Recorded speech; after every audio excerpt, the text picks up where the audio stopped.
Pesona si gadis desa, episode 85 dengan judul Remasan yang Nikmat. Selamat mendengarkan. Glenn dengan langkah cepat berjalan masuk ke sekolah tempat kedua adik iparnya menuntut ilmu. Wajahnya terlihat panik dan gelisah. Tadi saat Glenn sedang berada di perusahaan, tiba-tiba dia dihubungi oleh pihak sekolah yang mana memintanya untuk datang sesegera mungkin. Dan tanpa bertanya apa masalahnya, Glenn segera meluncur kemari tanpa memberitahu istrinya terlebih dahulu. Dia tidak ingin melihat istrinya panik jika tahu kalau salah satu dari adik mereka mengalami sesuatu di sekolah. "Oh, Kak Glenn, kenapa kakak datang kemari?" tanya Luri kaget melihat kedatangan kakak iparnya. Satu tangannya tampak meremas pinggiran tas dengan kuat. Luri cemas. "Kepala sekolah kalian menelpon dan meminta kakak untuk secepatnya datang kemari," jawab Glenn sambil bergantian menatap dua siswa laki-laki yang berdiri di samping adik iparnya. "Luri, apa mereka mengganggumu?" Kening Luri mengerut. Dia lalu melihat ke arah Galang dan Jovan. Sepertinya kakak iparnya ini salah paham. "Kalau benar mereka yang mencari gara-gara padamu, kakak pastikan kedua bajingan ini akan dikeluarkan dari sekolah detik ini juga," ancam Glenn seraya menatap tajam ke arah dua siswa laki-laki tersebut. "Kak, masalahnya bukan datang dari mereka. Ini namanya Galang, dia teman sekelasku. Dan yang itu namanya Jovan, dia juga temanku tapi kami berbeda kelas," ucap Luri menjelaskan sembari memperkenalkan kedua temannya pada sang kakak ipar yang terlihat sangat marah. "Memangnya kepala sekolah tidak memberitahu alasan kenapa kakak diminta untuk datang kemari ya?" Glenn menggeleng. Setelah itu melintas wajah adik ipar yang satunya lagi di mata Glenn. Dan barulah dia tersadar kalau penyebab dia diminta datang kemari adalah karena gadis nakal itu. Astaga, kenapa aku tidak kepikiran tentang Nania ya? Luri adalah gadis yang sangat santun dan baik hati. Dia mana mungkin berani membuat onar di sekolah. Kali ini entah apa lagi yang sudah dilakukan oleh gadis nakal itu. Heran, batin Glenn. "Kak Glenn, apakah Lucy tahu kalau kakak datang kemari?" tanya Luri penasaran. "Tidak, dan sebaiknya kakakmu itu tidak perlu tahu tentang hal ini.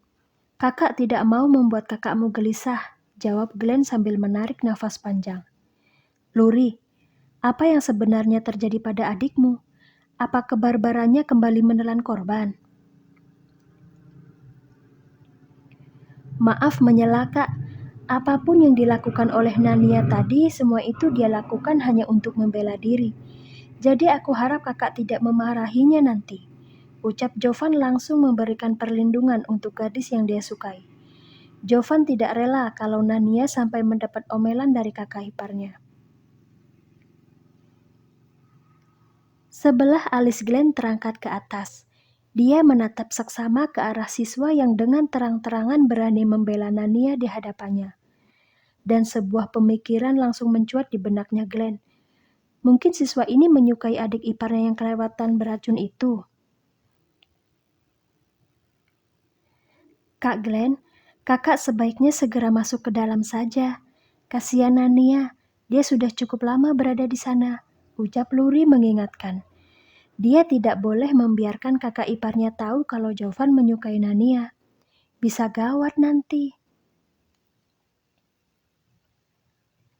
"Ya sudah, kakak masuk dulu. Kau tetap di sini dan jangan pergi kemana-mana sebelum kami keluar. Mengerti?" sahut Glenn kemudian bergegas mengetuk pintu ruangan kepala sekolah. Luri mengangguk.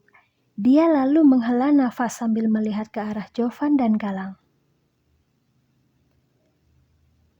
Sementara itu di dalam ruangan kepala sekolah, Glenn yang baru saja masuk langsung memperhatikan kondisi adik iparnya dengan sangat teliti. Dia lumayan khawatir kalau gadis ini telah melakukan baku hantam yang mana membuat bagian tubuhnya cedera. "Selamat siang, Tuan Glenn. Silahkan duduk," ucap kepala sekolah sembari mengulurkan tangan. "Terima kasih sudah berkenan datang kemari." "Selamat siang kembali, kepala sekolah," sahut Glenn seraya membalas uluran tangan si kepala sekolah. Dia kemudian mendudukkan bokongnya di kursi yang ada di sana. "Maaf, jika boleh tahu apa yang sudah terjadi pada adik saya ya? Apakah dia kembali mengalami bully?" Sebelum menjawab, kepala sekolah melihat ke arah Nania dan Marisa terlebih dahulu. Dia lalu menghembuskan nafas berat.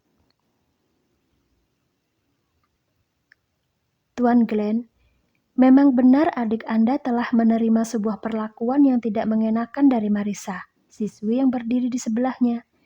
Mereka berdua bertengkar hebat karena suatu masalah yang menyasar pada tindakan bullying.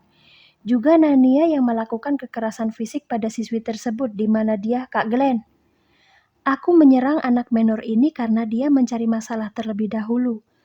Pertama, dia sengaja menabrakkan tubuhnya ke bahu Kak Luri. Dan yang kedua, dia menghina ayah dan ibu dengan menyebut kalau ayah dan ibu tidak becus dalam mendidik aku dan Kak Luri," ucap Nania dengan berani menyela perkataan kepala sekolah. "Di sini aku dan Kak Luri lah yang menjadi korban, dan serangan yang tadi aku lakukan hanyalah bentuk pembelaan diri saja, Kak. Aku sama sekali tidak ada niat untuk menyakitinya."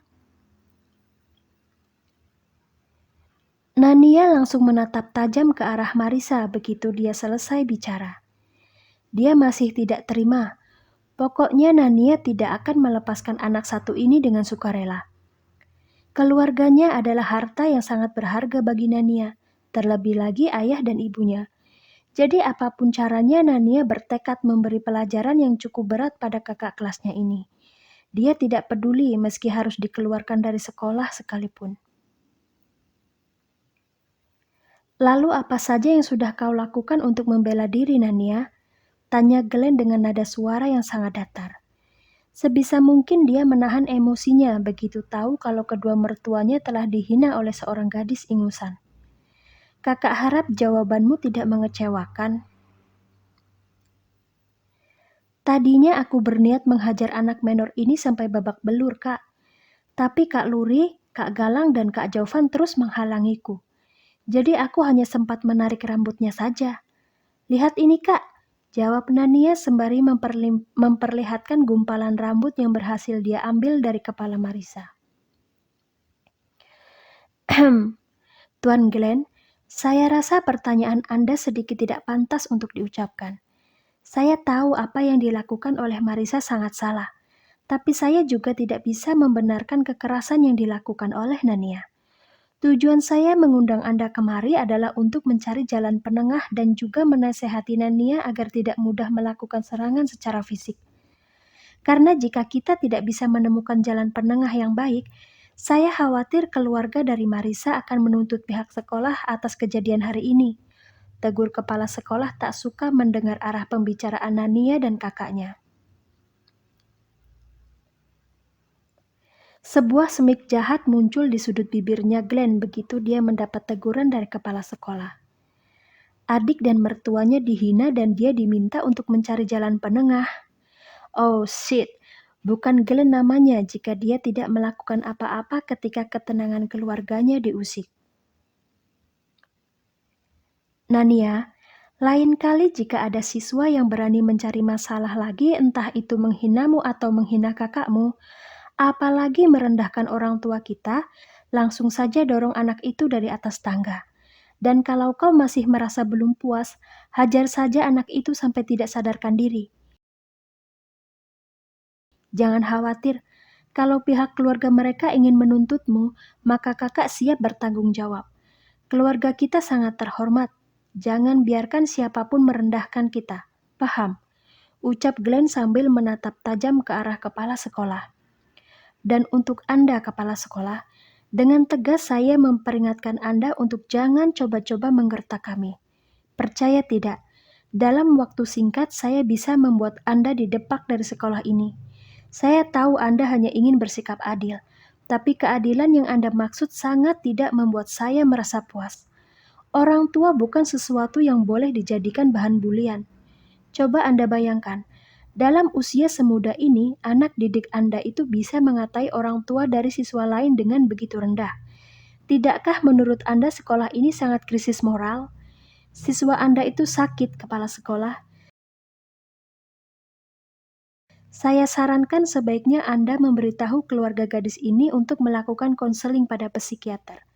Karena jika tidak, saya sendiri yang akan turun tangan langsung untuk mengajarinya. Apa Anda sedang mengancam saya, Tuan Glenn? Tanya kepala sekolah mulai panik.